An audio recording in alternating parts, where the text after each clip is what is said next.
बिस्मिल्लाहिर्रहमानिर्रहीम अस्सलामुअलैकुम। उम्मीद करती हूँ सब लोगों का रमज़ान माशाल्लाह से बहुत अच्छा जा रहा होगा। तो आज की इस वीडियो का मौजू बताने से पहले आप लोगों से रिक्वेस्ट करना चाहती हूँ कि अगर आप अनम होम रेमेडी चैनल को पहली बार देख और पहली बार सुन रहे हैं तो अनम होम रेमेडी चैनल को विज़िट कर लीजिए। अगर आपको इन्फॉर्मेटिव लगे, आपको अगर अच्छी इन्फॉर्मेशन मिले, अच्छी रेमेडीज़ मिले तो अनम होम रेमेडी चैनल को सब्सक्राइब करने के साथ बेल आइकन को दबा लीजिएगा। इससे आपको हमारी आने वाली हर वीडियो का नोटिफिकेशन फौरी मिलता रहेगा। तो आज की जो वीडियो का मौजू है वो है गर्मी के मौसम में छालों का हो जाना, मुंह में माउथ अल्सर का बन जाना। और ख़ासकर जैसे रमज़ान में पानी इतना नहीं पिया जाता और तली भुनी चीज़ें खाई जाती हैं तो मुंह में छाले हो जाते हैं, मैदे में गर्मी हो जाती है। तो ये गर्मियों में ख़ासकर एक आम सी तकलीफ़ है। कभी कभी ये तो मसूड़ों में भी निकलने लगते हैं और जैसे कि बोलना मुश्किल हो जाता है, और कभी तो टॉन्सिल्स में और पूरे मुंह में छाले होने लगते हैं। गर्मियों में ये तकलीफ़ बच्चों में भी बहुत पाई जाती है और इसकी वजह से बहुत ज़्यादा तकलीफ़ का सामना करना पड़ता है, क्योंकि खाना नहीं खाया जाता, चाय नहीं पी जाती, कोई गर्म चीज़ आप लेते हो तो आपको जलन होती है, कोई स्पाइसी चीज़ या कुछ भी नमक वाली चीज़ लेते हो तो चुभन होती है, दर्द का एहसास होता है। तो आज आप लोगों के साथ बहुत ज़बरदस्त होम रेमेडी शेयर करना चाहती हूँ। आपके साथ दो तरीके शेयर करूँगी जिसकी मदद से 5 मिनट में आपको लगाते ही फ़ौरन आराम मिलेगा और जो चुभन होती है उससे आराम आएगा। और दूसरा जो तरीका है आपको मैं बताऊंगी कि ये किस वजह से होता है। तो पेट में अगर गर्मी हो जाती है, कॉन्स्टिपेशन हो जाती है, तो इस वजह से भी ये माउथ अल्सर हो जाते हैं। तो इसको परमानेंट कैसे ठीक कर सकते हैं, तो उसके लिए मैं दूसरी रेमेडी आपके साथ शेयर करूंगी। ठीक है, इसके लिए आपको बाहर जाने की बिल्कुल भी ज़रूरत पेश नहीं आएगी। आपके किचन में मौजूद तमाम चीज़ें जिनसे आप इन रेमेडीज़ को बना सकते हैं और अपने इन मर्ज़ से छुटकारा पा सकते हैं। तो मोहतरम ख़वातीन और हज़रात, जो पहली चीज़ आपको चाहिए होगी वो है हल्दी का पाउडर। इसमें एंटी इन्फ्लेमेटरी प्रॉपर्टीज़ होती हैं। इसमें आपको 1 चुटकी हल्दी का पाउडर लेना है। ये बहुत फ़ायदेमंद होता है। ये तमाम दर्दों को, छालों को, जो छालों में दर्द होती है उसको भी दूर करता है। ठीक है, तो ये घाव को और ज़ख्मों को भरने की अफादियत रखता है और ये किचन में इजीली मौजूद होता है। सभी के किचन में ये जो हल्दी है, हल्दी का पाउडर मौजूद होता है, तो यकीनन आपको इसके लिए बाहर नहीं जाना पड़ेगा। दूसरी चीज़ जो आपको चाहिए होगी वो है 1 छोटी सब्ज़ इलायची। 1 सब्ज़ इलायची काफ़ी होगी। इलायची की तासीर ठंडी होती है और इसमें कुछ ऐसी प्रॉपर्टीज़ पाई जाती हैं जो कि आपका जितने भी कोई ज़ख़म हो, छाले हों, सबको बहुत जल्दी ठीक करती है और ज़ख़मों को भरने का ये काम करती है, चाहे स्टमक में हो, चाहे इंटेस्टाइन में, जहाँ भी हो। तो आपने इसको पहले से पाउडर बनाकर नहीं रखना, आपको इसे फ्रेश मतलब ताज़ा ही बनाना है। ठीक है, तो आप 1 इलायची को तोड़कर उसको अच्छे से उसको मतलब पीस कर पाउडर बना लीजिए। अब आपने करना क्या है, जब भी इसको यूज़ करना है 5 मिनट पहले बनाइएगा।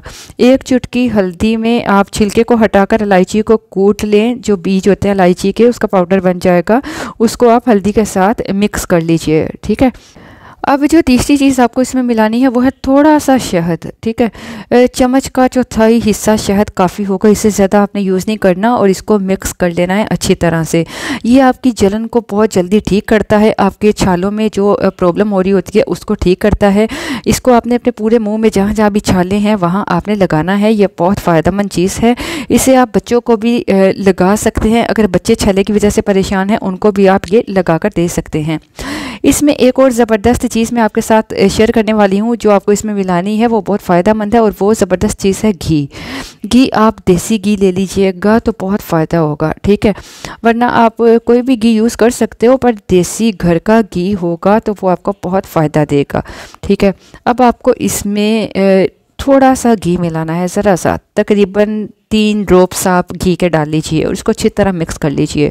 मिक्स करने उंगली की मदद से ही मिक्स कर लीजिएगा। ठीक है, और उसके बाद इसे अपने फिंगर की मदद से अपने छालों पर, मुंह में अंदर अच्छी तरह से लगा लीजिएगा। आपके मसूड़ों में, आपके होंठों पे, जहाँ भी आपके छाले हैं, इसे फिंगर की मदद से उस पेस्ट को वहाँ लगा लीजिएगा।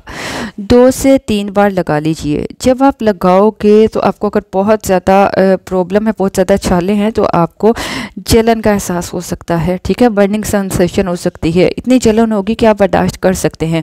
तो समझ लीजिएगा कि ये आपको फ़ायदा दे रहा है। इसको निगलना नहीं है, इसको पूरा अंदर नहीं ले जाना। आपके मुंह से राल सी जैसे टिपकेगी तो उसको मतलब थोक को आप निकाल दीजिएगा, उसे अंदर ना लेके जाइएगा, ठीक है। उस गंदे पानी को बाहर निकालते रहिएगा, ठीक है। ये बहुत ज़रूरी है कि आपको पानी आना चाहिए, तो इससे आपका जितना भी दर्द है, इन्फेक्शन है, वो फ़ौरन 5 मिनट में ठीक हो जाएगा। तो ये था कि कैसे आपको फ़ौरन माउथ अल्सर से छुटकारा पाया जा सकता है। अब मैं आपके साथ शेयर करना चाहती हूँ दूसरी रेमेडी। इसको आप 2 से 3 बार यूज़ कर सकते हैं जब भी आपको तकलीफ़ का ज़्यादा एहसास हो। अब इसके बाद आपको करना क्या है, 1 गिलास लें, उसमें पानी ले लीजिए। पानी जो है वो नॉर्मल होना चाहिए, वो ठंडा नहीं होना चाहिए। उसमें आपको धनिए का पाउडर मिलाना है। आपको चम्मच का चौथा हिस्सा आप या 2 चुटकी धनिया का पाउडर पानी में मिलाइए अच्छी तरह से। इसकी तासीर ठंडी होती है ना, लेकिन पानी ठंडा नहीं होना चाहिए। तो इसको नॉर्मल टेम्परेचर पे डालकर मिक्स करके इस पानी को ये जो हल्दी वाला नुस्खा है उसको लगाने के बाद इस पानी से आपने गरारे करने हैं, ठीक है। इस धनिया वाले पाउडर से अच्छी तरह से गरारे कर लीजिएगा, इससे आपको फ़ायदा मिलेगा।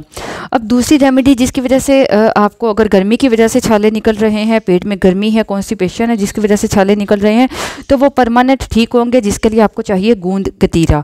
गूंद कतीरा सामने स्क्रीन पर आप देख सकते हैं। ये जो गूंद होती है इसकी तासीर ठंडी होती है। ये गूंद गर्म वाली जो गूंद होती है, जो लड्डू पिनियों वगैरह को बनाने के लिए यूज़ करते हैं ठंड के मौसम में, ये उससे अलग होती है। इसको गूंद कतीरा बोलते हैं। गूंद कतीरा 1 चम्मच ले लीजिए, ठीक है। और आप 1 कप पानी लें, उसमें इसको तकरीबन 3 घंटे के लिए भिगो कर रख लीजिए। ये फूल कर 3 से 4 गुना ज़्यादा हो जाता है, काफ़ी ज़्यादा बन जाएगा, ठीक है। 1 चम्मच है तो वो 4-5 चम्मच बन जाएंगे, ठीक है। आप स्क्रीन पर देख सकते हैं। अब कैसे पता चले कि ये गूंद कतीरा है, ये ठंडक वाला है या दूसरा जो गर्माहट वाली चिपचिपी सी होती है, और ये चिपचिपी सी नहीं होती, ठीक है। तो इसको गूंद कतीरा बोलते हैं। ये ठंडी तासीर वाली होती है और गर्मियों में खासकर मशरूबात में भी इसका इस्तेमाल किया जाता है। तो आपको करना क्या है, आपने 1/4 चम्मच ये जो फूली हुई गूंद कतीरा है इसका ले लीजिए। 1/4 चम्मच गूंद कतीरा का लेकर नॉर्मल टेम्परेचर के पानी में इसको मिला लीजिए। अच्छी तरह से मिलाकर मिक्स कर लीजिएगा, या चाहे तो आप इसको ठंडे दूध के साथ भी यूज़ कर सकते हैं। लेकिन अगर आप दूध नहीं ले सकते तो कम से कम पानी के साथ ज़रूर इस्तेमाल कीजिएगा। आपने रोज़ाना रात को सोने से पहले इसका इस्तेमाल करना है। आपके पेट में जितनी कॉन्स्टिपेशन है, जो जलन की प्रॉब्लम है, पेट में गर्मी हो गई है, वो सब कुछ इस गूंद कतीरा से ठीक हो जाएगा। एक बात का ध्यान रखिएगा कि आपको इसे 7 दिन के लिए इस्तेमाल करना है, ठीक है। तो इससे ज़्यादा इस्तेमाल मत कीजिएगा। उसके बाद कुछ वक्फ़ा देने के बाद दोबारा यूज़ कर सकते हैं, ठीक है। तो इंशाल्लाह आपके सारे मसाइल ठीक हो जाएंगे। ख़वातीन इसका ज़्यादा टाइम इस्तेमाल कर सकते हैं, लेकिन जो मर्द हज़रात हैं वो इसका ज़्यादा इस्तेमाल ना कीजिए। मैं आप लोगों को बताती चलूँ, ये जो गोंद कतीरा है ना, ये मैदे के जितने भी वो अल्सर हो जाते हैं, मैदे का अल्सर हो जाता है, उसको भी ठीक करता है। इसकी तासीर ठंडी होती है ना, तो ये आपके मैदे के तमाम मसाइल को ठीक करता है। इसलिए इसका इस्तेमाल गर्मी में खासकर लाजमी कर लेना चाहिए। अपना बहुत ख्याल रखिए, दुआ में याद रखिए। इजाज़त चाहूँगी। अल्लाह हाफिज़।